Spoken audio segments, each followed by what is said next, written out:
Hello, and welcome to a new episode of Chit Chat with Bernie Bella. I'm your host, Bernie Dean, and welcome to episode 30. Episode 30. So let me know if you can hear me clearly. Drop a comment, say hello, share the live. Sorry that I wasn't here last week.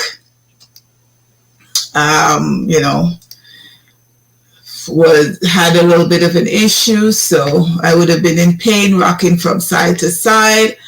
It was unavoidable, so I'm back this week, still in a little bit of pain, but not too much. Still on meds, but it is what it is. Let me know if you can hear me clearly. Hi, Rudolph. How are you? If you're tuning in for the first time, we stream live every Thursday at 9 p.m. on Facebook, YouTube, and now live on Twitter as well. So you have many choices as to where you want to watch me from. I've added Twitter today, so still not sure how the Twitter portion work properly, don't have everything sorted out on that, but I am live on Twitter and Facebook and YouTube. So if you have not yet subscribed to my YouTube channel, please do so. So visit, like, comment, and subscribe. My meds are letting me mispronounce words already, so I'm just giving you a heads up. Some words may not come out the way they're supposed to, but it is what it is. So let me know if you guys can hear me clearly. Let me know if you have any issues with the stream or anything of that nature, all right? So as usual, I'm going to be starting with the entertainment section. We're going to do the artist preview of the week. There's a few artists that have their albums out, new music out and stuff. So DeMarco, he's got his album out. It's called Melody. On the album, he's got a lot of collabs with Sean Paul, Conscience, Spice, Shaggy, Collie Buddz, and the list goes on and on. I've listened to some of the songs on it. It's a nice album. It gives you a little bit of something for everybody. So check it out. And, let me know if you like it, okay? So Squash has a new video out called Can't Broke Back. Video funny. The song is called Can't Broke Back. The video is funny. I mean, the concept of the video is nice, where Squash gonna Obia man figure guard up. World play the Obia man and have the obligatory guns and girls and stuff. The overall concept of the video is nice. It's a nice dancehall song. So again, you can check it out. Idonia and Governor has a new video out called Mayday. Idonia is back. He took a break, wasn't doing any music for a while. He's back now. The song have a bouncy flavor to it. It's nice. And Govy on the rhythm as well. So that's a hit for these artists. The dancehall song, nice lyrics well put together. The video is simple. Them never do a whole lot to the video. It's just the two artists that must sing, and that's the video itself. Ragan King, he's back with a new song called Wine For Me. Nice song, good lyrics. He's still not walking yet, so he spent most of his time on the, sitting down on the sofa with the girls and stuff. So hopefully he'll be able to walk again. It's been a year since he's been shot, and he's still recovering from that. All right. So check out all the videos. The video links are on YouTube. So, I put them in the description box so you can check out the videos on YouTube. So going on the Jamaican entertainment scene, we're going to start with Miss Abihail Myrie, Buju Banton's daughter. The last few stories that I did on her, they were not positive stories at all. But since then, she seemed to turn her life around. She's gotten baptized. and their social media messages have been very positive lately, so let's hope this continues. She also stated on her social media posting after that, "Today was the best day of my life. It has truly been an experience, one for the books. I'm happy that I was able to document it all. I fought, learned, faced public humiliation, cried, got back up, listened, and trusted God, all in the name of Christ, and I am home. It was rough, I won't lie. I lost a lot of friends and family along the way, some that truly came at a surprise." So she posted a whole lengthy post on her social media. So we're gonna wish her well in this new endeavor. For her being a Christian, it's not easy being a Christian. So, hopefully she'll make it work for her. So Elaine Thompson-Herah was also named the NACAC Female Athlete of the Year. That's the North America, Central America, and Caribbean Athletics Association, NACAC. The USA's Ryan Krauser came away with the men's award. So between the two, they have 2 world records, 2 Olympic records, 4 Olympic gold medals, and 2 Diamond League titles for 2021. So Elaine Thompson had a very historic year, and she had a very historic athletic season this 2021. I don't know if she can have a better year, because she won gold in Tokyo at Olympics, which is like the highest peak. She won gold at Diamond League track and field, and so world championship. I'm not quite, other than possibly breaking all the records that are there in her field, I'm not quite sure if she can have a better season. Also, she was with the MVP track club. When she recently left, when asked why, she said she outgrew the track club, hence the reason for leaving it and moving on. She now works out at the Michael University in St. Andrew at the Cameron Blazers track club under the watchful eyes of her husband, Darren Hera, who is also a coach. And she said that he's not really her coach. He's just helping her out for now. She's not, she hasn't picked anybody yet to coach her. So hopefully, I'm sure there'll be an announcement as to who her new coach is. And, hopefully that coach will take her to higher heights, which I'm sure that's what she's looking to do in this next phase of her life. All right. So Diana Suarez, age 22, wearing the sash of Miss Icon Megastore, was crowned Miss Universe Jamaica for 2021. Suarez, who also held the Miss Universe Jamaica Central title, received the crown from Mikhail Simone Williams, who reigned as Miss Universe Jamaica 2020. Suarez was selected by the pageant judge from a field of 9 other contestants.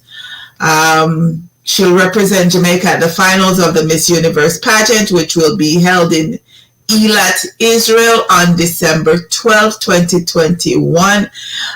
In addition to winning the title, she was also named Most Photogenic, and she shared the Congeniality Award with first runner-up Trishana Weller.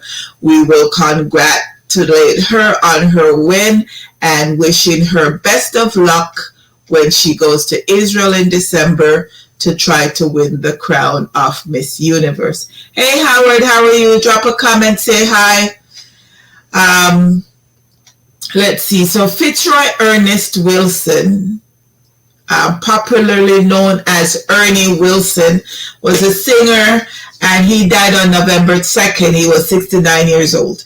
He was a member of the Clarendonians before stepping out on his own, and he had a few hit songs back in the day, Undying Love, Sentimental Love, Truths and Rights. Some song we used to party to. So condolences to his family and rest in peace to him. Okay. We're going to go to France. And when I saw this article, it really, I don't even know what to think. But Paris Saint-Germain's women's player is in custody following alleged attack on teammate. The Paris Saint-Germain confirmed that French authorities took women's club player Aminata Diallo, which is the black one on the left. She was taken into custody on Wednesday morning after an attack on another one of the club's player, which is the one on the right. So Kira Himrao is recovering from injuries to her legs and hands she suffered after a team dinner last week. So with Himrao sidelined by her injuries, Diallo replaced a 31-year-old in PSG starting lineup for a Champions League match against Real Madrid on Tuesday.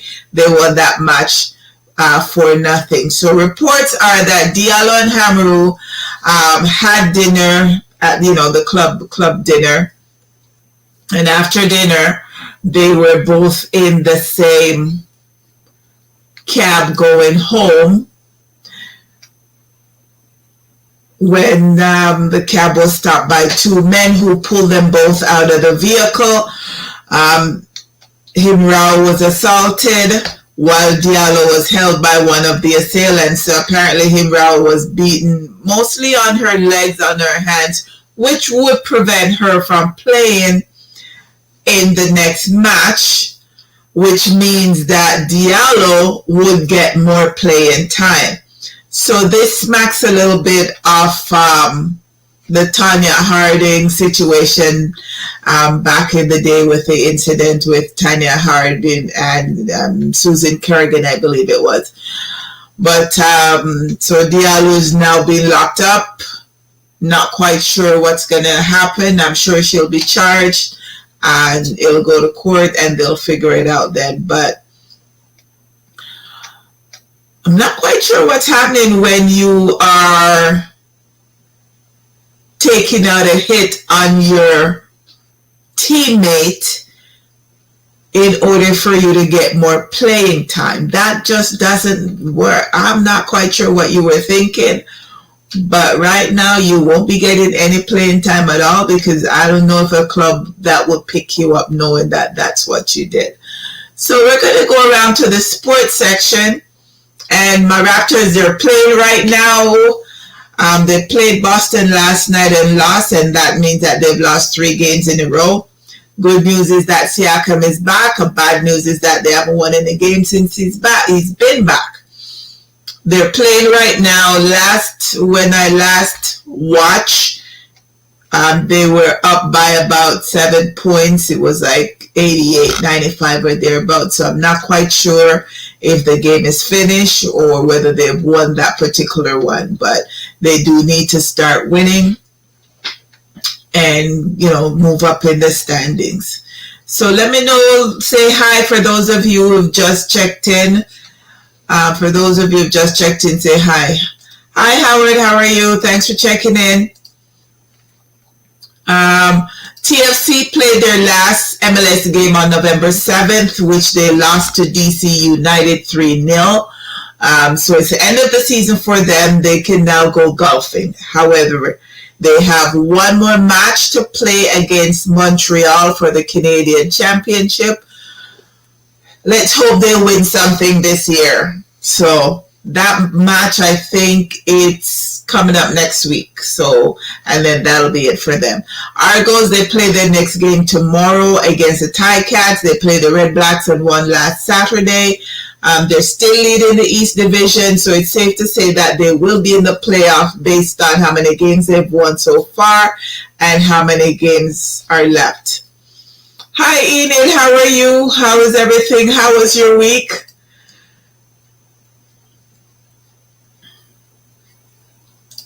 So, touching on the Maple Leafs, they've been doing very well recently. They've won 6 of their last 7 games. They're second in their division. They won their game that they played last night against the Philadelphia Flyers. They're playing the Calgary Flames tomorrow. So they're doing well so far. Let's hope it keeps up. Let's hope, it continues throughout the season and they'll make it to the playoff. Oh, Enid said, very good. Give thanks. That's all we can do, Enid, is give thanks. Thanks for checking in. Okay, so we're going to start on our news stories, and we're going to start in Ottawa. Yes. So, if you have hope to claim the Canada Child Benefit, CCB, you better actually have children and not fraudulently make them up unless you intend to spend time behind bars, warns the Canada Revenue Agency. So case in point, 2 Canadians will be spending up to the next 2 years in jail or home confinement and will have to repay over $100,000 each for fraudulently claiming Canada Child Benefits for a combined 22 fake children for years before being caught by the tax agency. So in September, Cornwall resident Patrick Paquette was sentenced to 22 months of house arrest followed by a curfew after pleading guilty to 1 count of fraud related to significant CCB fraud. The child tax, for those who don't know, the Canada Child Benefit is a tax-free monthly payment that pays up to $569.41 per month to assist parents with the cost of raising a child. Except Paquette admitted to having used CRA's online portal to create profiles for 8 fictitious children in order to claim a whopping $122,534 in CCB payments for over 3 years, beginning in 2013. According to a release by the agency, the scheme nearly came to an end in November 2016 when his bank suddenly closed his accounts in which the funds were being sent via direct deposit. So without telling his partner, Paquette opened a new bank account in her name and then applied for CCB on behalf of his partner, who still was not aware, for 2 additional fake children for 5 months in 2017.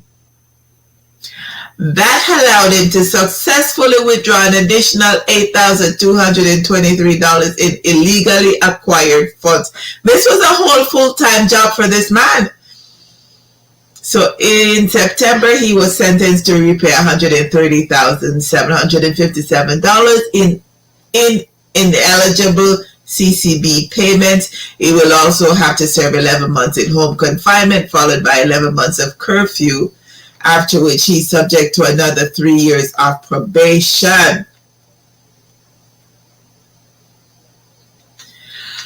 Wow, the man made up a whole 22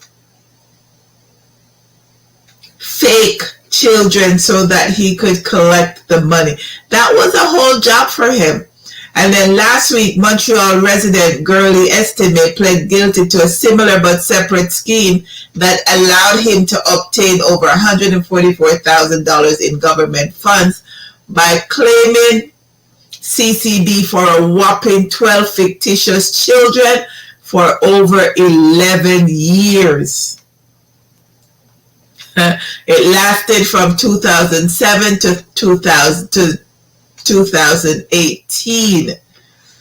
The judge sentenced estimate to a conditional sentence of 2 years minus 1 day, followed by 3 years of probation. He will also have to reimburse a total of $144,821 that he obtained illegally. So in Quebec, the man was sentenced to 2 years less a day in jail and had to pay back the money. In Ontario, same crime, the man was sentenced to house arrest and then curfew. So he doesn't have to go to jail in Ontario, but the one in Quebec, is going to jail and they both have to pay back the money. It's surprising that they were able to get away with it for so long. Very, very surprising that they were able to get away with it for so long. But, you know, they finally got caught, and now they have to pay the price of their stupidity and criminality. So, we're going to circle around to Rhode Island. So a Catholic priest was arrested on child pornography charges Saturday in Rhode Island after police executed a search warrant at the church.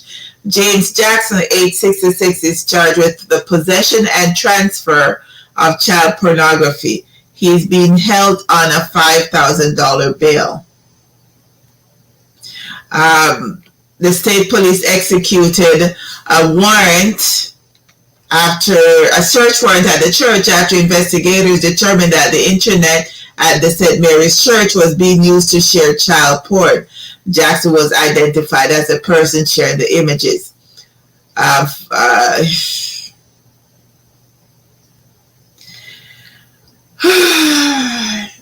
Another priest.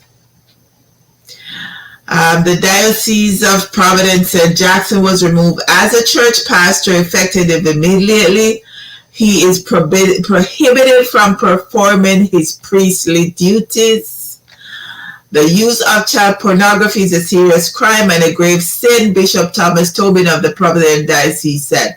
The charges against Father Jackson are very disturbing to all and must be taken very seriously. At the same time, I renew my pastoral concern and offer my fervent prayers for the good people of St. Mary Parish during this difficult time.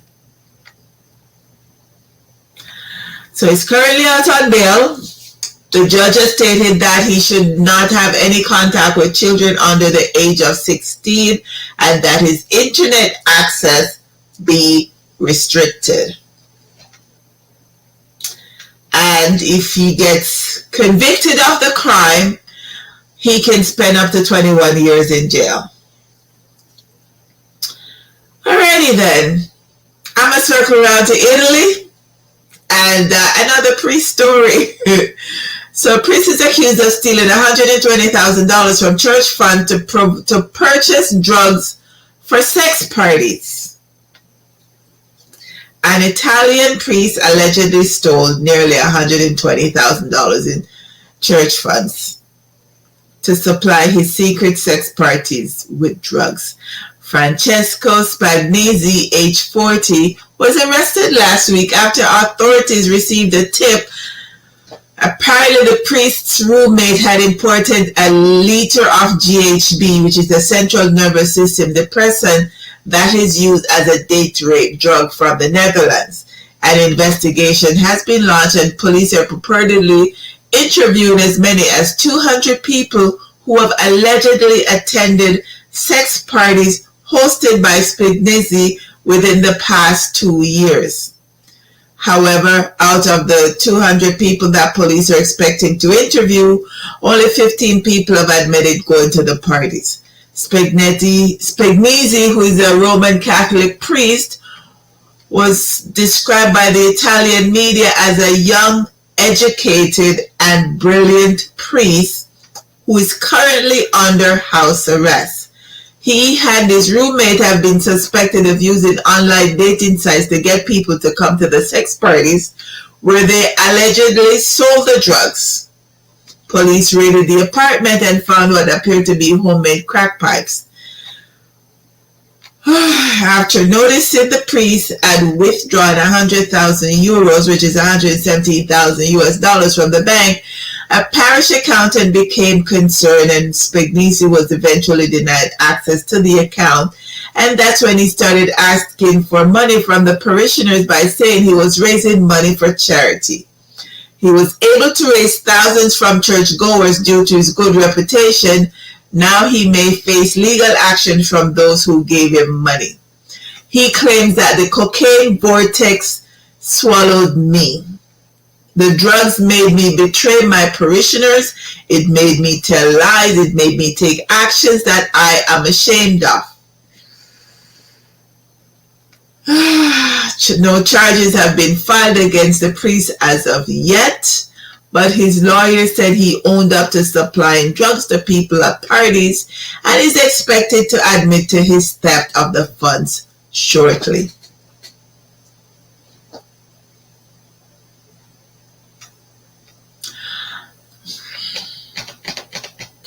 I don't know. So one priest, I used church computer for child pornography and such, and then the other priest, I use church money to keep sex parties off and buy drugs and all of those things. Like, make it make sense. Make it make sense. Drop your comments. Let me know what you're thinking on this, because it don't make sense to me. It honestly don't make sense. I don't understand all of these things. I don't understand all of these things at all. All of these priests and all of these things, what am I doing? It don't make sense. Anyways, I'm going to circle around to Virginia. And the man was arrested and charged after allegedly shooting 5 women in a domestic-related incident in Norfolk, Virginia. So a Virginia community was left grief-stricken following a shooting that killed 3 women and injured 2 others on Wednesday. Norfolk Police Department responded to reports of a shooting on the 800 block of Whitaker Lane shortly after 6 p.m. When officers arrived, the suspect, who was known by police and identified as Zayonte B.R. Palmer, age 19, allegedly fled the scene. Police said that the 3 women, Deter R. Brown, age 42, Nicole Lavwine, age 45, and Sarah E. Costin, age 44, were pronounced dead at the scene, and 2 other women, aged 39 and 19, were taken to Centara, Norfolk General Hospital with non-life-threatening gunshot wounds. Both women are expected to recover. According to police, the shooting was domestic-related and Palmer was taken into custody. He was charged with 3 counts of second-degree murder, 2 counts of malicious wounding, and 5 counts of use of a firearm. He's been held without bail in the county jail.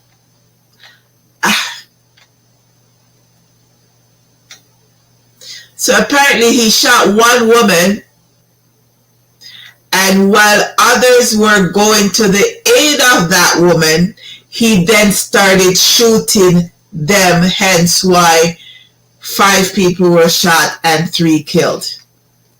At age 19. What kind of domestic problem you could have? Why you need to kill, you needed to shoot somebody?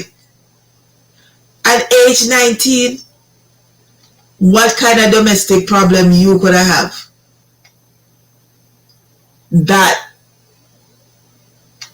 you shoot and kill so much people? Now you're going to jail for life. How that makes sense?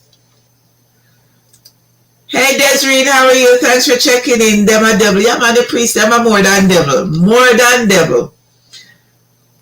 I guess this little boy I go join them in the devil conversation too, because I don't understand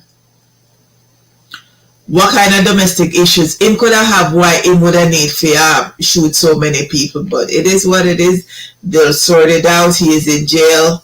That's where most spend the rest of their life. So I'm a circle around to Indiana, and authorities claim an Indiana toddler died of a fentanyl overdose, and 2 other children were taken to the hospital after being exposed to the drug from a stash inside a home.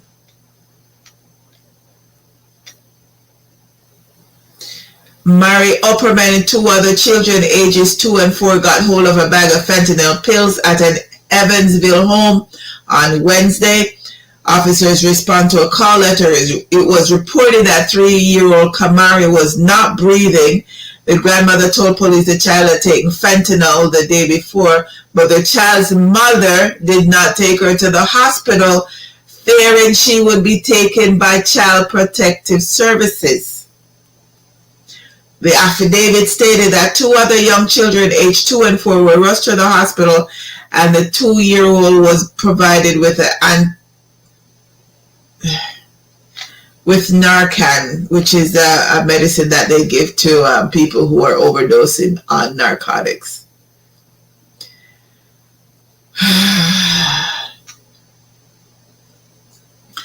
Police apparently discovered over 5,600 fentanyl tablets in the home. 6 people were arrested. The little girl died. So the mother didn't want to call police because she didn't want DCF taking the child away from her. No, she not for wonder about calling police because the pitney dead.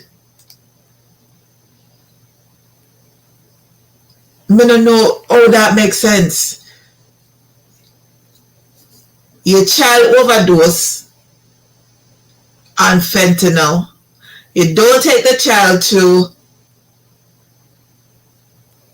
the hospital because you're afraid of the DCF taking away the child from you, and the child eventually died. So you also know, say, if you didn't know, you would have either put the drugs away properly, or if you didn't know the drugs when they come in at the house, or if you didn't know, you'd have taken a picnic to the hospital. If you didn't know, always come after, it never come before. That's crazy.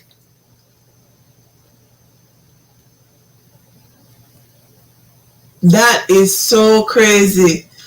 That Desiree said God took her. Exactly. Exactly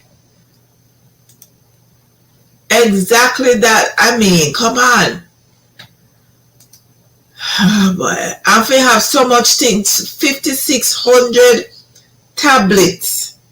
That means that I sell it. That's a living for them. And that many adults in the house, because them lock up everybody in the house. 6 people them arrest, them lock up everybody. 6 people in the house, everybody gone.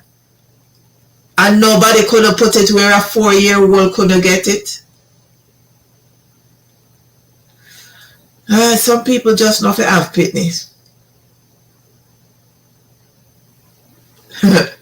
So I'm going to circle around to California. When I saw this story, I actually had a good chuckle. So a California man is accused of scamming a woman out of $50,000 by claiming to be a fortune teller who could remove her family curse. Police say Andres Peña Menezes, a self-proclaimed faith healer, had convinced a woman that a curse was plaguing her and her entire family. He also convinced her that she had parasites in her body, and to take care of her misfortunes, Menezes charged the woman $50,000. Once she realized that the man was a fraud, she reported him to the authorities.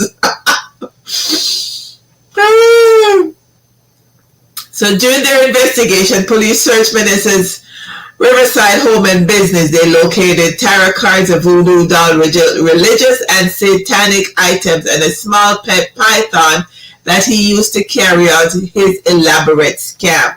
The 31-year-old would convince customers to bring their bed mattress to his business during the healing services. Then Menezes or his employees would cut a hole into the mattress and tell the unsuspecting patrons that they found a snake and other demonic objects inside, seemingly proving that a curse had been put on them.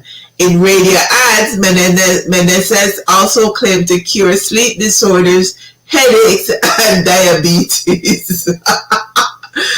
Menezes was arrested last week and charged with felony grand theft and theft by false pretenses.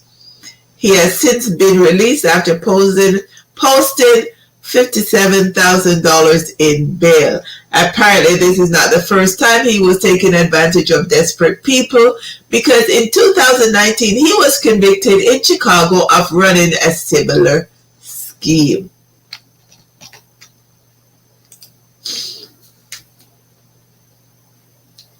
Then I could take up my good $50,000 figure give man what claim say my family curse.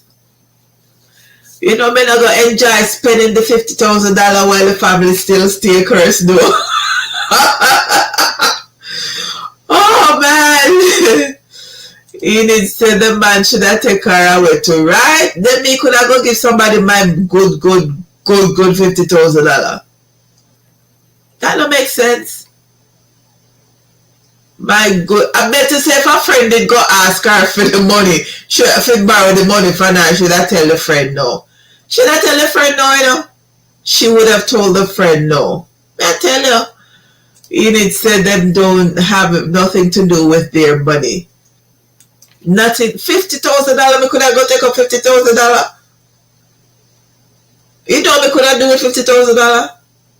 You know the places I could have gone to, the shoes I could have bought, the purses I could have bought, the jewelry, the property. 50,000. There's Renal. Oh Jesus. Ah boy, I tell you. We're gonna go to Utah. And a convicted child predator is behind bars for intentionally exposing himself to trick or treating children and trying to lure them into his home. On Sunday, youngsters were out enjoying, over the Halloween weekend, and knocked on his door, and they were expected to be greeted with candy and other treats. The unsuspecting kids were met with a nude 48-year-old Stephen Kelly Little. What made the encounter even more dangerous was Little's attempt to persuade the children to enter the house. The kids quickly left the residence and went across the street where their parents were waiting. After hearing what occurred, the father went to the house with one of the daughters to confront Little, who once again answered the door naked. The man ordered his child to leave and demanded that Little turn off the lights and not answer the door again for trick-or-treaters. He then phoned the police. Unbeknownst to the father, Little is a convicted sex offender who has preyed on children in the past. Little told police that the reason he was naked was because he's just gotten out of the shower and claims that he only told the children to come inside because that's where the candy was. At least 5 children over 14 and 3 under 14 confirmed that they witnessed Little's private area when he opened the door. Given Little's 2018 arrest, it seems unlikely that he was attempting to innocently entice the children in his home with the promise of candy. He was previously arrested for watching a 10-year-old boy use a restroom inside the Provo Recreation Center. Little was naked and making sexually suggestive sounds as he touched himself and watched the boy. He pleaded guilty in 2019 to lewdness involving a child and was sentenced to serve a year in jail. However, that sentence was suspended and he was placed on probation.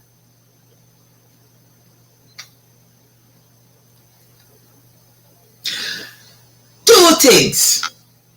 One thing me know for sure, and one thing me always talk about, and my daughter I don't know, so trick or treating, me no do. I neither go out with a child to trick or treat, neither do I give them candy when they come to my house. As a matter of fact, my light ever dark. Me no do trick or treating, me no do Halloween, because I do not understand the concept of buying candy to give away while your pitney go around go beg for the same candy where you are give it. Me never understand the concept there. So because of that, me not do Halloween.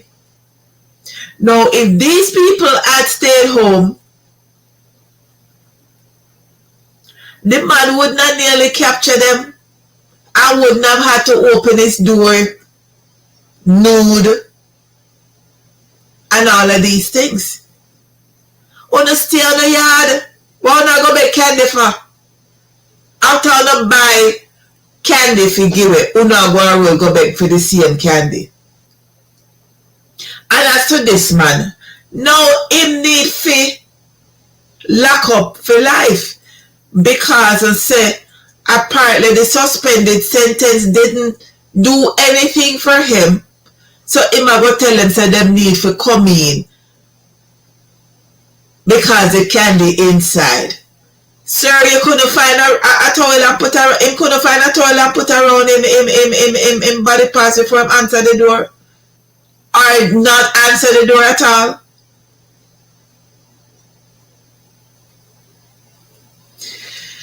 Ah, boy, there's inside the house. Me could have right. And hey George, how are you? Love what you're doing, girl. Well, go on, George, long time friend from 19. Oh long. How you doing? Thanks for checking in. Thank you for checking in. So I'm going to go around to Colorado. And authorities believe a man killed his wife and 2 of his children last weekend before killing himself in an affluent community near Colorado Springs. So Yvette M. Sigurd Kreb, age 50, Felicity Kreb, age 13, Barrett Kreb, age 9, and Christoph Kreb, age 55, were found dead Saturday in their home in the community of Glen Eagle, the El Paso County Sheriff's Office said in a statement on Monday. Alexa Gremko, a family friend since 2010, said that Felicity and Barrett were amongst the 6 children that the couple had adopted from China.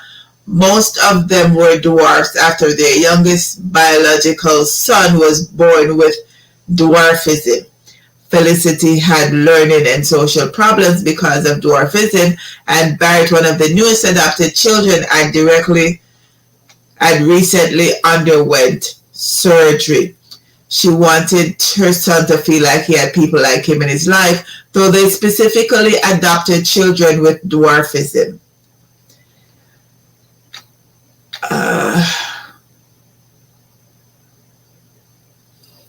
So who are going to look after the other one? Them? If them adopt 6 pitney and him kill 2, him kill himself and him kill the wife, who are going to look after the other 4 pitney what left? And then I say why the man killing, like what was the reasoning behind him killing all the kids? Did he get fed up? I don't understand. I don't understand. If you're just checking in, say hello, say hi. We don't bite. Drop a comment. I don't understand. Anyways, we're going to do our COVID roundup. And it's been...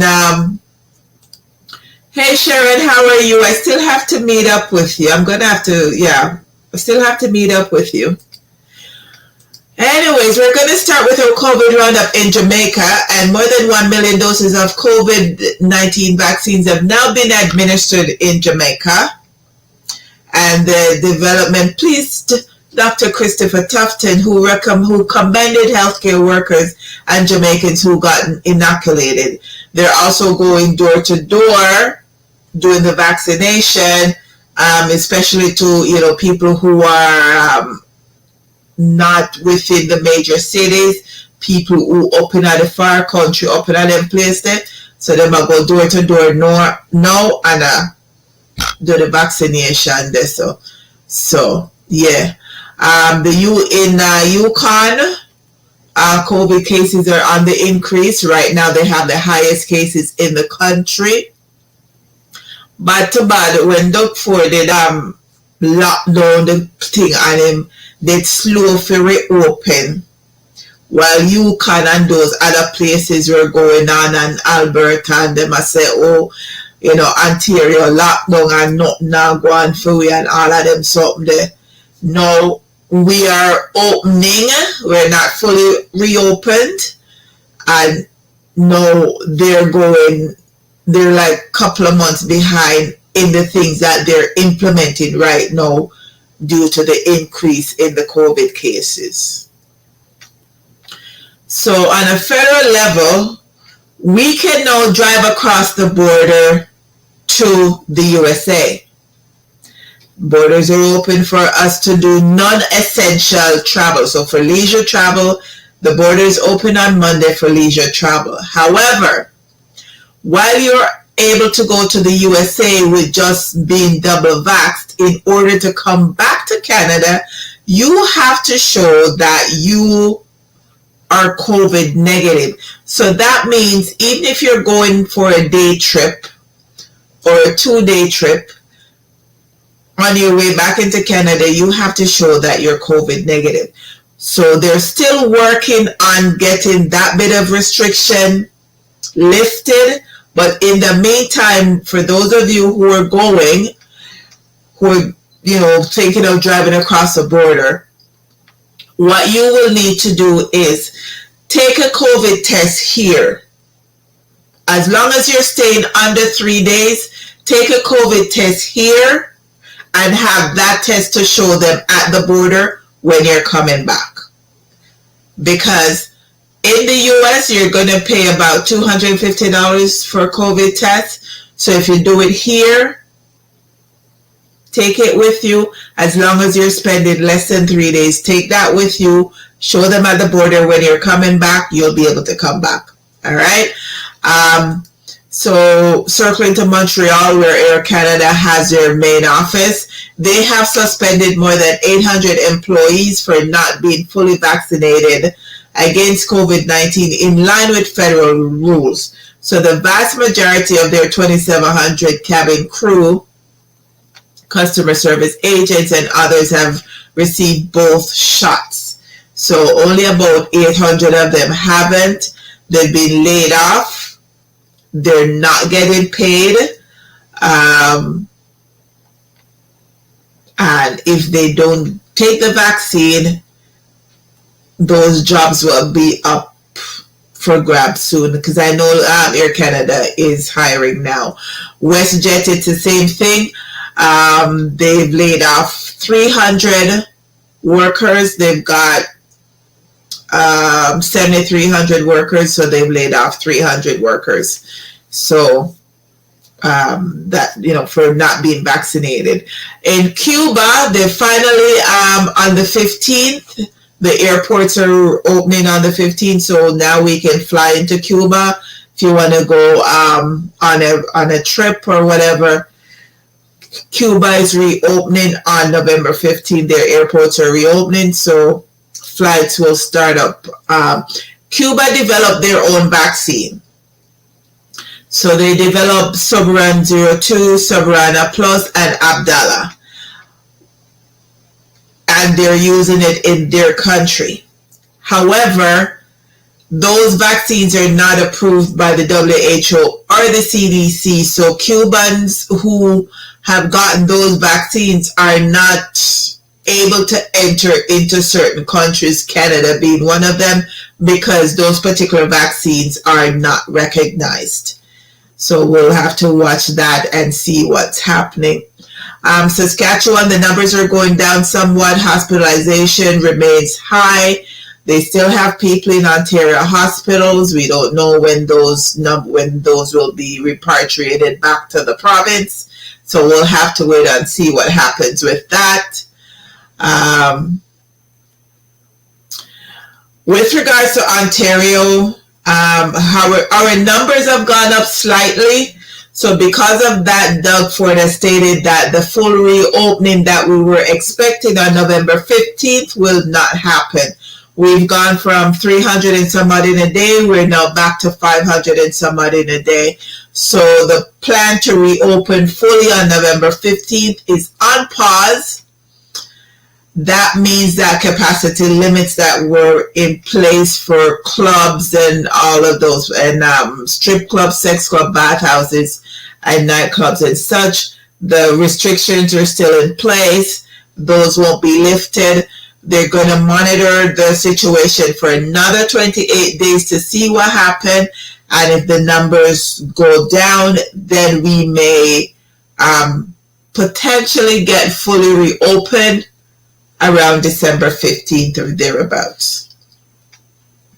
So the COVID numbers for this week is, and the totals that I'm putting up are for 2 weeks because I didn't do any numbers last week because I didn't do the program last week. So the numbers shown are for 2 weeks. So far in Canada, it's 1.75 million have been tested, 29,273 deaths, with an increase of 435 deaths within the last 2 weeks. And a lot of those are from Saskatchewan, Alberta, Yukon, Manitoba, mostly out east. Worldwide numbers are 252 million have tested, over 5 million have died, and that is an increase of 130,000 over the last 2 weeks. In Ontario, 605,000 have been tested, 9,916 have died, with an increase of 54 over the last 2 weeks. And in Jamaica, 89,818 have been tested, 2,298 have died, with an increase of 114 over the last 2 weeks. So that's a COVID roundup for this week, and we're going to touch on the Klansman gang trial.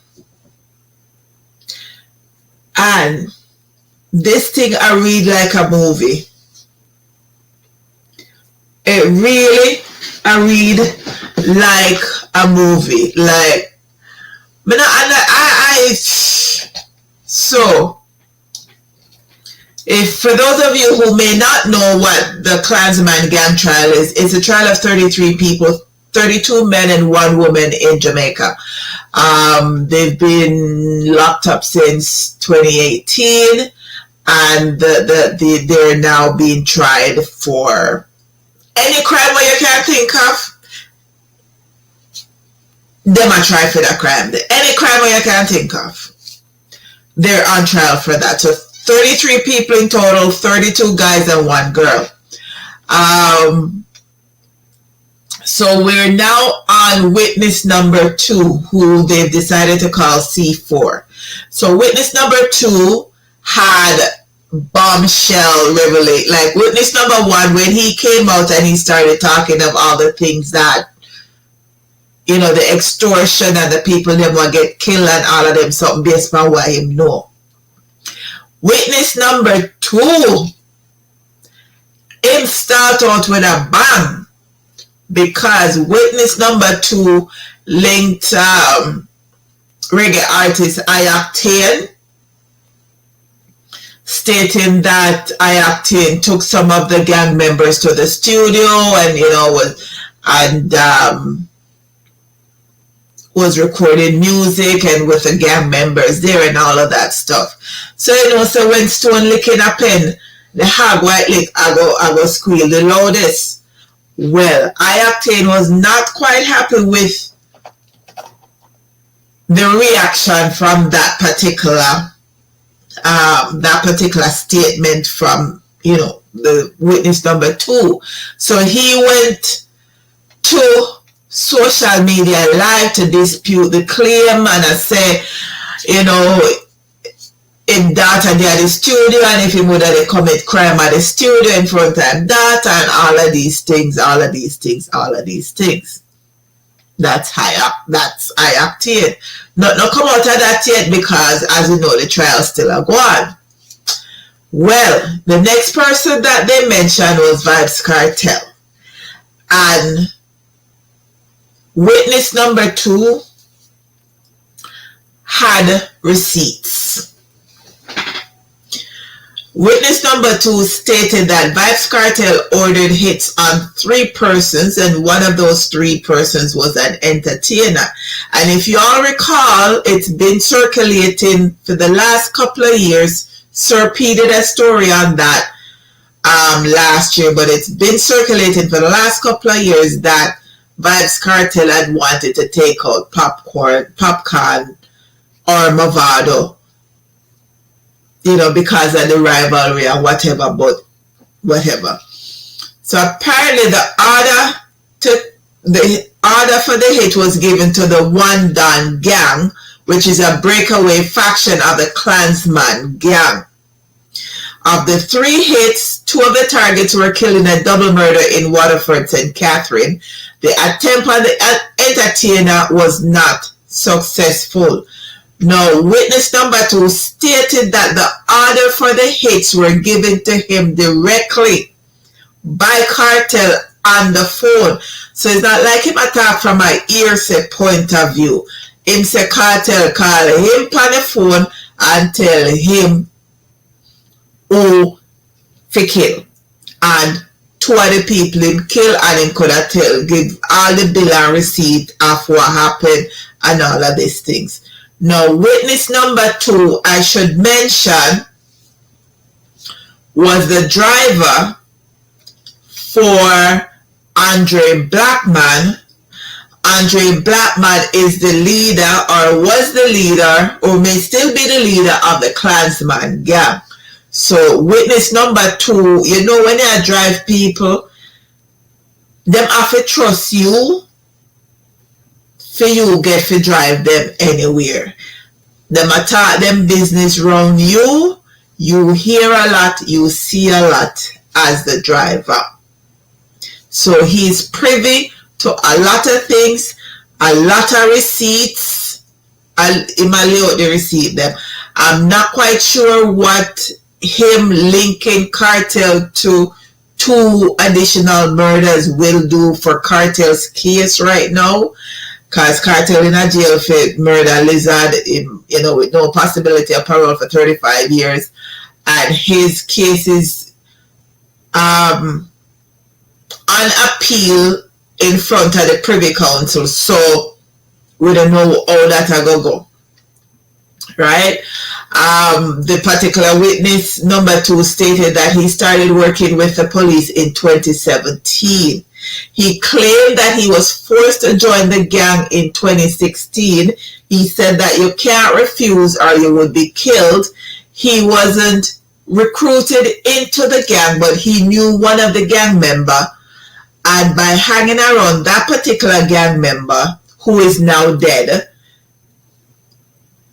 he said he was forced to join the gang by Andre Blackman, who's the leader of the gang, because him say, okay, you can't tell him no, or you're going to die. And he never wanted, so he decided to join the gang. He said he first attempted to tell police what was happening, but then in 2016, 2017, but then he was afraid because he knew that there were some top-tier police officers who were on the gang's payroll. He said he then tried again in 2018 when the gang decided to kill a policewoman. Now, that policewoman was a member of CHIT, which is a counter-terrorism and organized crime investigation branch in Jamaica. She was on the crime team that was arresting a lot of the gang members, because what had happened was in 2018 there was a big bust, a big scoop up. So that's how witness number 2 got scooped up, because so that's how witness number 2 got scooped up, and a lot of the other gang members got scooped up. So while they were in jail, a word was sent out that that particular woman, who was a member of the CTOC team, was supposed to be killed.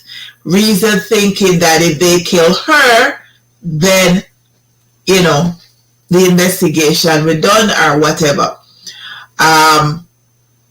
He wasn't in league with that particular line of thinking. He did not want to be a part of the killing. So when he got bail, he decided to then work with the police on his own. He said that while he was in jail, he surmised that based on how the bus went down, somebody had already been talking to the police. So that somebody they're guessing that somebody is witness number one. Because he said based on where he lived and all of them things and how he sees certain movements, he surmised that somebody had to have been telling, somebody on the inside had to have been telling police what was happening based on what was going on. So he said once they decided to target the woman, he decided that he might go tell police who are going and whatever. So apparently the first time he approached the cops to tell them what was going on, they didn't believe him. They did not believe him because he went to tell them that black man had a cell phone in jail and he was sending out hits from jail and talking to people and all of that stuff. The police never believed him. But as fate would have it, F-A-T-E would have it, while he was at the police station talking to the policeman, who should call him on him phone? Black man. Where was black man? In prison. So if black man in a prison, black man has cell phone for you call him a road. He put the phone on speaker so the police could hear what was being said and what happened. That's when the policeman then believed him. That's when they took him serious. That's when he started to work with them. So one thing that needs to happen is Jamaica needs to do a better job of keeping cell phones out of prison. I don't know how they're going to do it or what's going to happen, but they need to do a better job. Them say they will build a prison down at Trelawney. Let's hope that prison has cell phone blocking things installed so that prison, cell phone can work. And if they're able to get these 33 people convicted, they have to find a place to put them because, war in a prison and who are going to do this and who are going to do that, who are done, who are this, who are that. Yeah, that not going to work. And apparently another thing too is that when black man issues an order for somebody to be killed, he needs to see pictures of the dead body to confirm say you actually killed the person. So sometimes you watch TV and then fake the dead and say them killing somebody but they're not killing somebody. It look like him watching them show there and it look like him not take no check with them something there. So when him saying if you go kill somebody, you have to bring back picture, and if it's a drive-by you have to drive, somebody else have to drive by and confirm, say, yes, that person did the shooting go on. Like I said, this whole trial read like a mob movie. It's like just watching a mob movie, except it's real life. So I will keep you guys posted and updated as to what's happening, between now and next week. I'll keep you guys updated. But witness number 2, I go on with a bag of things. He might go on with himself. Witness number 2, I go on with a bag of things. Hey, good night, Sonia. How are you? Thanks for checking in. So I'm going to circulate around to Washington, and for those people who have breast implants, not yet. The FDA is issuing stronger warnings, including they're stating that the warning labels and the new warnings that should come out should be more detailed.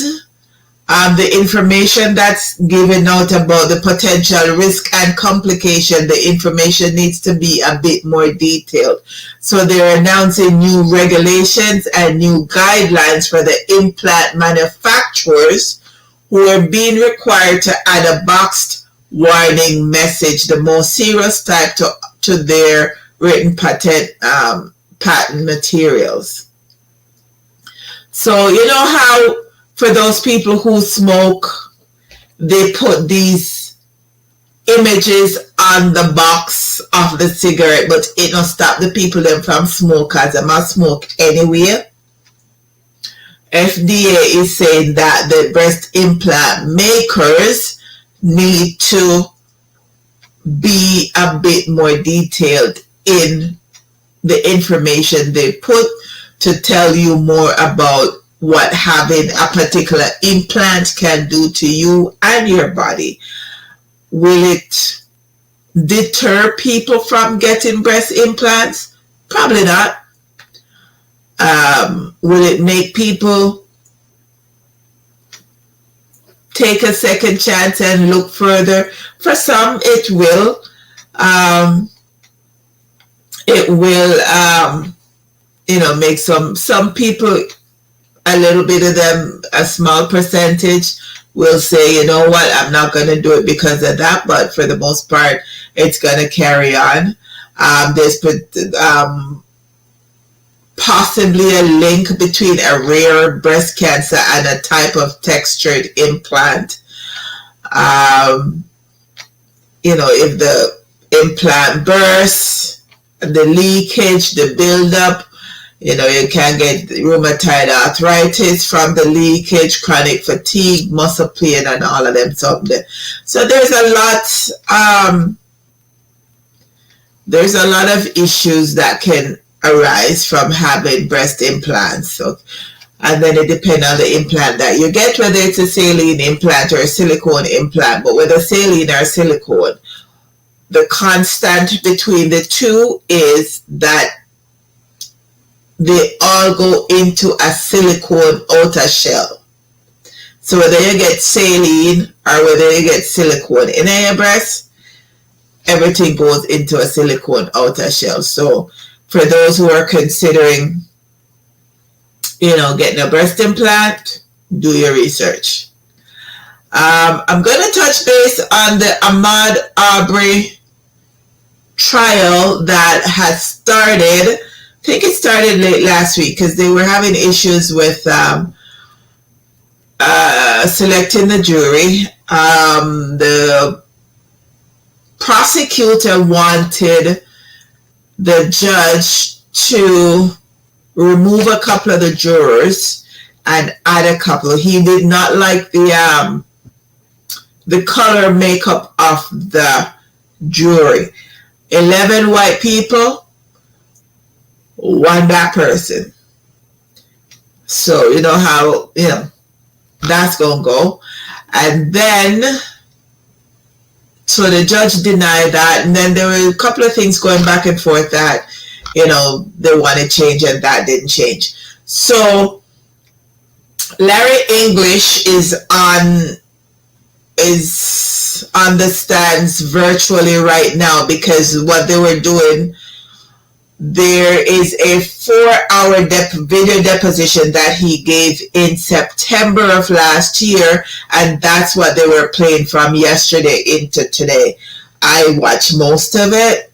When you're working, it's on, so I watched most of it. So Larry English, and he features prominently in the trial because his house was a house that was under construction that they claim that Ahmad stole from while the tree man killed him. All right. So so his house is under construction. The construction site is a trigger for what happened to Ahmad, because it's on video that a black person visited the construction site several times. But during those times that he visited the construction site, there's no evidence of him stealing anything from the construction site. However, there's been ongoing theft. That's why the video, the closed circuit TV video was installed by Mr. English, because he wanted to see who was stealing from his property, as well as each time there's somebody suspicious there, he will call the police and such.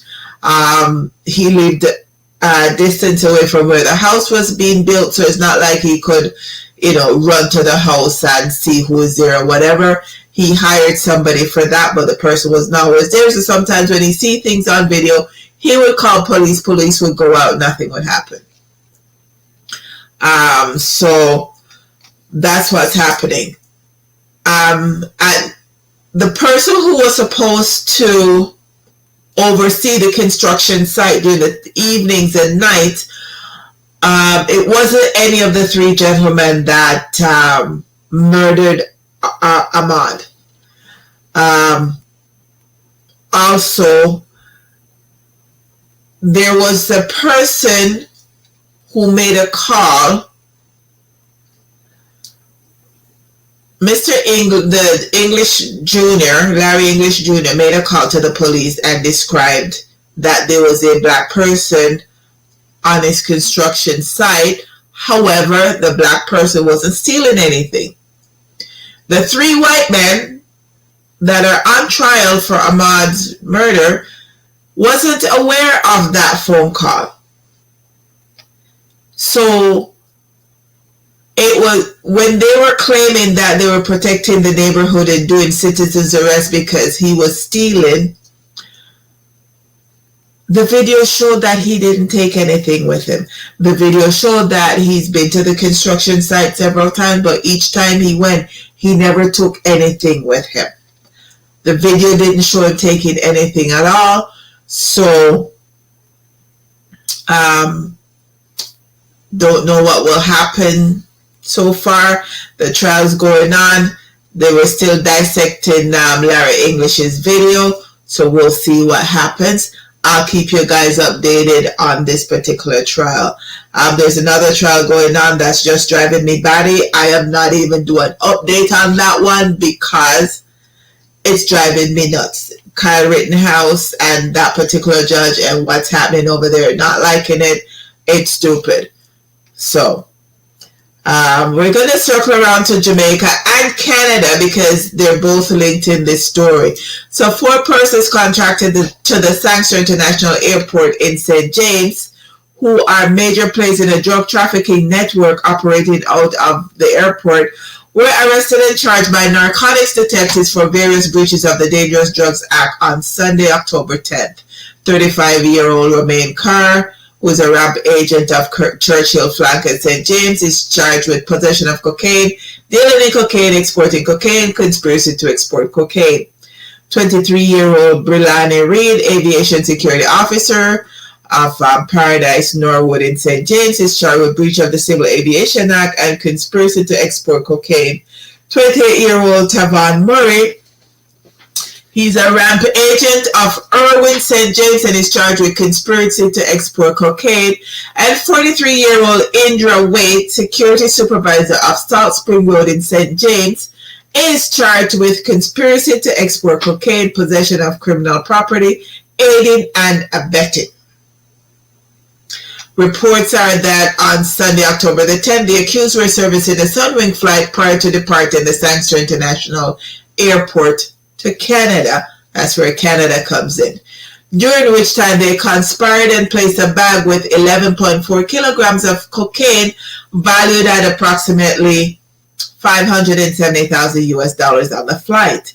The cocaine was intercepted at the Toronto Pearson Airport in Canada, and 1 person was arrested and charged. The assistant of the Narcotics Division was requested, who launched a high-level investigation, resulting in the arrest and subsequent charging of the other persons who were involved.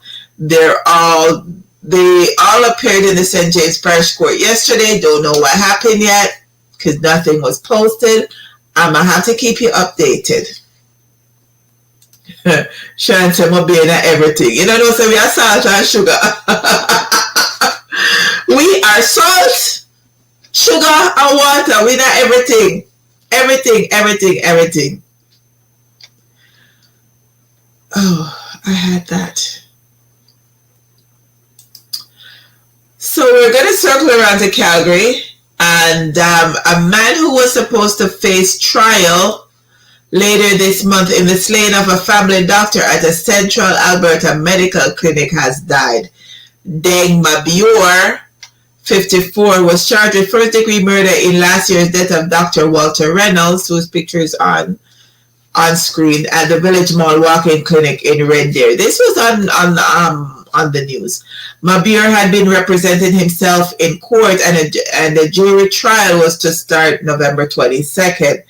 Red Deer lawyer Jason Snyder, who was appointed as an amicus curiae or friend of the court to help Mabior, said he died in a Calgary hospital. He said he didn't know the cause of the death. It wasn't shared, but I guess that case will now be thrown out because, you know, the accused has died. I'm going to go to Jamaica. This particular article is very interesting. So St. James Central Member of Parliament, Heroy Clark, says he intends to bring to Parliament a motion calling for DNA paternity testing at birth. Making his contribution to the State of the Constituency debate in Parliament on Tuesday, Clark cited a study by university researcher Dr. Herbert Gale, claiming that paternal issues contribute to Jamaica's high rate of domestic violence that leads to murders. The legislator did not detail the proposal for paternity test at birth or indicate when he will table the motion, but said there was merit in the early determination of fatherhood. According to Heroy, said, "This, Madam Speaker, I believe will stem majority of the domestic violence in our society." Clark also addressed the perennial concern of criminal violence in St. James. He hailed the imposition of states of public emergency in 2018 to help reduce homicides, but lashed the opposition for not supporting its extension.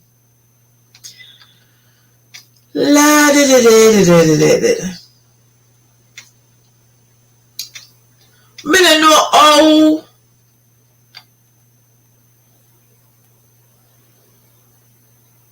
that particular piece of legislation will be implemented. I don't know how the wording of that piece of legislation will go in.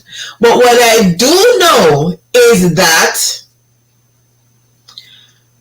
when people go at embassy, when people file for them pitney and then pitney go at embassy and embassy let's do a DNA test, there'll be no surprises. Everybody will get them papers, we go foreign and them can live happily ever after. How it's gonna get done at birth, I don't know. Who's gonna pay to get it done at birth? I don't know. Who's going to give consent for it to get done at birth? I don't know. But I do know that there'll be no surprises when you go to embassy if you get your papers, because you don't know say your daddy or your daddy. Amen. If you're just checking in, drop a comment, say hello, say hi. We do this every Thursday at 9 p.m. just bringing you different news stories from around the world. So I'm going to circle around to California. And the California Parole Panel on Tuesday recommended for the 5th time that Charles Manson follower Leslie Van Houten be freed from prison. Previous decisions were rejected by 2 governors. Van Houten, who is now age 72, is serving a life sentence for helping Manson and other cult members kill Los Angeles grocer Lino LaBianca and his wife Rosemary in August 1969. She was 19 when she and other followers fatally stabbed the LaBiancas and smeared their blood on the walls. The slayings came the day after other Manson followers, but Matt Van Houten killed pregnant actress Sharon Tate and 4 others. A 2-person panel of parole commissioners first recommended in April 2016 that she be freed, but her release has been constantly blocked, twice by then Governor Jerry Brown, who was a Republican, and twice by Governor Gavin Newsom. Twice by Jerry Brown, who's a Democrat, and twice by Gavin Newsom, who's also a Democrat. The latest recommendation is likely headed back to Newsom after a 120-day procedural review, and it's safe to say that Gavin Newsom will reject the parole. Van Houten is still challenging Newsom's rejection of her parole a year ago in 2 courts. So is she in a prison from she at 19. She is now 72. So she in a prison from shower for about 52, 53 years. What she come a road and do? If you in a prison from 1969, what you come a road can do? The world you left in 1969 is not the world you're going to come out and see in 2021. There was no cell phones. There was no smart cars, electric cars, color tea, all these things. Lady, where you going? Better stay in jail. Because you're not going to function right out the road. You're not going to function right out the road. So stay away there. You're right. So this particular story, I'm going to circle around to North Carolina. And when I saw it, I thought it was quite interesting. I didn't know that there was a particular signal for help. Like a particular hand signal for help that you can give without anybody knowing that that's what you're doing. He needs to walk up and down and laugh. Hey, that's what she gonna do. That's what she gonna do. But you know what? I don't know. But yeah, so apparently there's a signal. If you do your hand like that, fold your thumb in, and then roll your fingers like that, you are asking you're asking for help when you do this. And I didn't know that. So yeah, I didn't know. So I've got it on screen. So ladies, you just never know what's going to happen in life. Teach it to your kids. Teach it to your grandkids. Your grandkids probably know if they're already on TikTok, because apparently it was on TikTok that it originated by a Canadian. And it actually helped to rescue a teenage girl who was trying to escape her capture. And, she made the sign. And based on the fact that she made the sign while she was traveling down the highway in a car driven by her alleged kidnapper, she made the sign and it worked. The person who she made the sign to call the police, they were able to direct police to where the car was going or follow the car or whatever. They arrested 61-year-old James Herbert Brick of Cherokee, North Carolina. He's now charged with unlawful imprisonment and possession of material showing a sexual performance by a minor. Also, that particular young lady, I think she was 13. She was 16. She was reported missing by her parents 2 days earlier. So, learn the sign, teach it to your kids if you got young kids. Teach it to your grandkids. Have that conversation with them. We don't want to think that anything will happen to our kids, but at the end of the day, you don't know. They can teach it to somebody else, and teaching it to somebody else, and it can save a life. So I thought that was particularly interesting. So I'm circling back to Ontario, and 13 people facing 141 charges following drug trafficking investigations are facing dozens of charges following a months-long investigation into alleged fentanyl and cocaine trafficking. Provincial police say they seized 31.5 kilograms of fentanyl and 7.5 kilograms of cocaine as part of the probe dubbed Project Hellston. Their investigation began in March 2020 when they saw there was an influx of illicit drugs in eastern Ontario. They say they identified 3 criminal networks, one of which produced and trafficked fentanyl, while the others trafficked fentanyl or cocaine. Police say they searched 4 properties last week in Mississauga, Cornwall, and Ottawa. The accused faced a combined 141 charges from across southern Ontario and Gatineau, and range in age from 20 to 56. Police say the drugs they seize are extremely dangerous, as illicitly produced fentanyl varies in strength, so it's difficult to know how potent a dose is. So that's a lot of drugs that they took off the streets.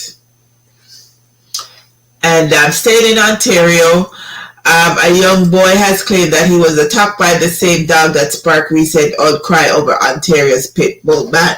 So for those who may not have heard the story, the family up in the upper left-hand corner, their dog went missing, and it was picked up by the Vaughan Animal Society.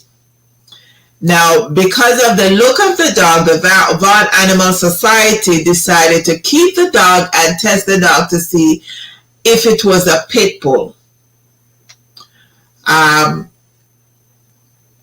family came to social media.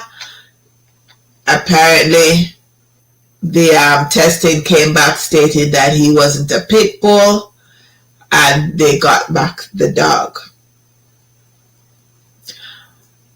The father owns, I guess, a karate school, a taekwondo school. He had the dog at the school, and this was like a day or two after they got back the dog. They had the dog at school. Mohammed Al-Mutaz Al-Ghul says he was helping to tidy up after his taekwondo class on Friday, and when he says the instructor, which is not the man in the photograph, but another instructor, urged him to approach the dog, even though Mohammed said he was afraid. Apparently, the instructor told Mohammed he need to overcome his fears, and if you don't, you're never going to be a national champion. So the dog, Mohammed went over to pet the dog. That's what happened to Mohammed's face when the dog tore out, pieces off the left side of his face, where he got over 20 stitches in his cheeks and lips. He said he felt pressured to pet the dog to overcome his fears. His dad heard him screaming in the studio, ran in, and saw what was happening. And apparently the dad said when he ran into the studio, this instructor was saying that your son is not going to die. Your son is not going to die. So apparently the instructor was more focused on what would, the dog, I guess, than the actual fact that the dog bit somebody and all of that. So it's back in the news. Not quite sure what's going to happen with that. I know there's going to be some lawsuits going on. The dad has decided that he doesn't want his son to be at that school again, which I can't blame him, because I would not have put my child back there again. Me definitely would have sued somebody. And I always tell people this. When they go, they always say, oh, he doesn't bite. I always ask if him not have teeth, because the only way a dog not bite is if him not have teeth. And even then he might try gum you. Me no play with dog.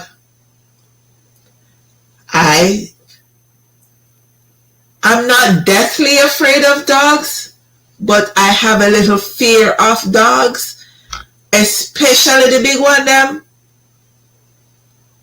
All dogs have teeth and they will bite. The degree of being bitten, no matter to me, as long as you can't bite me and you are a friend. So, to all the people who have dogs and keep telling people, oh, he doesn't bite, they do, because they have teeth in their mouth. That's all I'm going to say on that one. So I'm going to circle back to Jamaica. And His Excellency Colonel Richard Currie, and it's funny because it was pointed out that he recently acquired the moniker of His Excellency. He used to just be Colonel Richard Currie, but now he's added His Excellency to the title. And we know how His Excellency title are going at Jamaica nowadays. People not liking it. But I remember last year when the election was held, and he was nominated to be the leader of the Accompong tribe of the Maroons. And people were all excited about it, and him young, and him nice, and him cute, and him handsome, and him are going to do this for that, and him are going to do that for that. 1 year later, them have issues. So, His Excellency Colonel Richard Currie is rejecting claims that he's running a compound like a dictator, among growing tension over his leadership of the historic Maroon village in the hills of St. Elizabeth, a mere 9 months after his election. So 9 months, that means that, oh, I thought it was last year, so that means it was earlier this year, because we're in November. 9 months would have put him in a January, February. Okay. So the accusations were made after a resident complained of being stabbed and gun-butted by one of Currie's security men as they shut down a party in the town last weekend, allegedly on orders from Currie.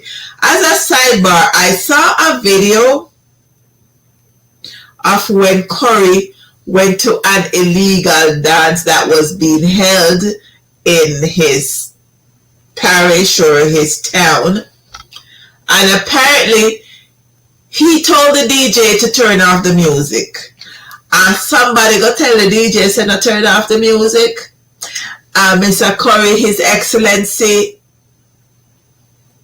went on the mic, and it was not normal with the talk while I talk, cause my man said him not put up with no illegal activity in him town.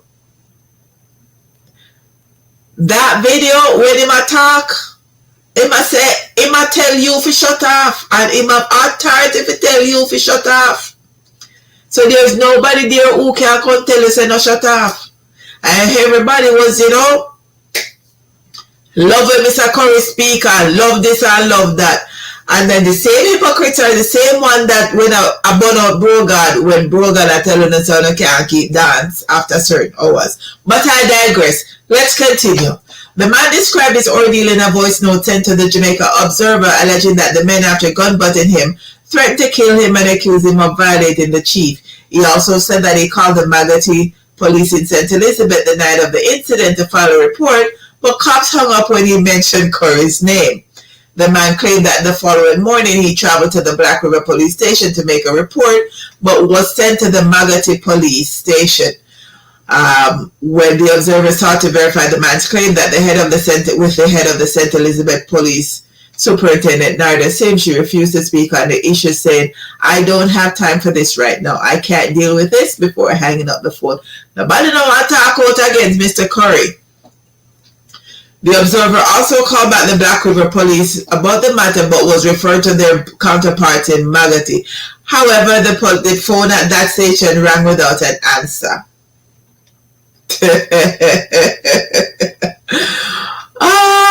Observer then went to CCU, which is the Corporate Communications Unit, who then checked with the Black River Police Station and was told that there was no report of the incident. The CCU also tried calling the Magotty station but got no answer.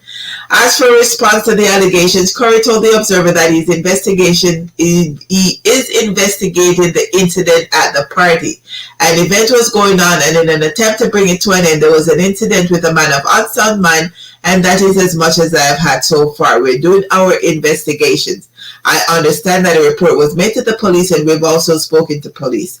Asked to respond to claims that he collects a fee even from outsiders for parties to be held in a compound, and that he gives approval for the parties to run until daylight, while denying the same privileges to others who refuse to pay or are not supportive of his leadership.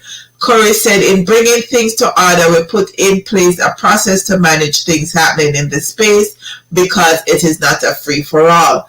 Things don't go on here all night and as long as they want. That is not how it works. What I have done is put in a system that is no different than what you would have to do if you were keeping an event in the general space, Currie said. At the end of the day, the responsibility for cleaning up the town and doing all the necessary remedies to bring things back to their natural state relies on the chief. Where does that money come from? We don't collect tax. People don't like order, and they don't like to feel like something is inhibiting them from doing what they would want to do without ramifications or repercussions, he said. This town is not a party town. This is a sacred space. We have our elders here who are quite vulnerable, and a lot of them have aired their concern. I have been elected as leader to represent all. I have to know who coming in here and what they're coming here to do, and I have to give approval or denial, Currie stated firmly. However, people in the village say he's displaying authoritarian leadership. He is behaving like an ISIS leader. Strong words with his guys behind him. If anybody criticizes Colonel Currie, you are identified and intimidated. You feel uncomfortable, unwelcomed, and afraid of possible violent actions. Some people are saying that this is a mini Afghanistan by virtue of how these guys react when you criticize them. One resident told the Observer, but asked not to be named, claiming that he feared for his safety. His actions are unprecedented and deviate greatly from our normal way of life, customs, and discipline. It is totally new. People don't like to follow dictatorial instructions, whether it is in Russia, China, Venezuela, Sudan, or Nicaragua. Over the last 15 years, we've had multiple colonels, and we've never had this frightening experience, the resident said. Another resident said Akompong made the wrong choice for leader. He's more like a dictator, an aggressive person. He is like the ruler who says you must. He's going back to the aggressive times of Captain Cujo, and them time they did heartless and ruthless, said the resident, who initially didn't have a problem being identified, but later asked for anonymity, claiming fear for personal safety. The Maroon also said the push to convince the world that Akompong had sovereignty should cease because of the government pay with teachers. We don't have a hospital. The parents and children are benefiting from the program of advancement through health and education, food for the poor houses, and every benefit. We don't have a police station or a jail. Maroon still vote in the general elections for both parties. Now for the people them, they will behave bad are non-Maroon. Currie hook up with Maroon wannabes and are doing own thing, the resident says. So apparently the honeymoon phase with His Excellency Sir Richard Currie is over. The people them can't stand it anymore. Sharon said one dictator, and that's Bro G. Sharon, me I go watch if you leave Bro God alone, you know. Because right now, Mr. Currie are going with himself up in the same things them.